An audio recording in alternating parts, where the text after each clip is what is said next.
Joining us now with more is the ranking member of the House Intel Committee, Devin Nunes, and the co-author of the new book, Fallout, John Solomon, joins us. Gentlemen, thank you for being with us tonight. It is a crazy time. John Solomon, let's start with you, because, it almost can become overwhelming sometimes. We get pieces of information that tells us all the time that this was wrong, that was a fraud, that was fake. How is this now? What does this new information mean? And how are things proceeding with what's being released and what we can expect to have come up? Yeah, listen, these documents today deliver a devastating blow to the credibility of three central figures in the Russia case. The New York Times, which drove the theory of Russia collusion that was false. 9 substantive errors in a single story. They should retract that story. Christopher Steele, the dossier, his own source disowned much of the information when he met with the FBI. Either Christopher Steele made it up or didn't take very good records and was a lousy intelligence agent.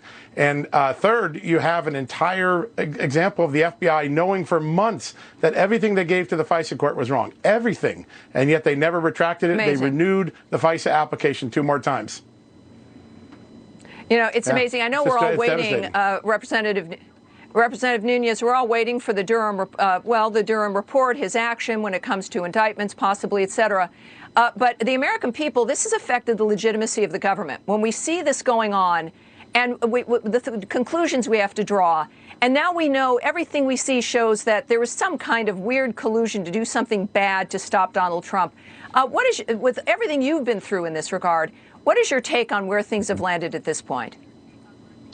Well, I think to correct, I'm not too interested in a Durham report. I would like to know everything for the 4+ years that went on, including even the Mueller investigation. But really what we want is indictments.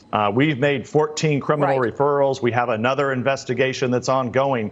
And I would say the takeaway that I have tonight, John hit it on the head with those 3 important topics, but also we have suspected for a very long time that Steele had maybe only 2 Russians, but we believe they were actually kind of real Russians, but he didn't really know them.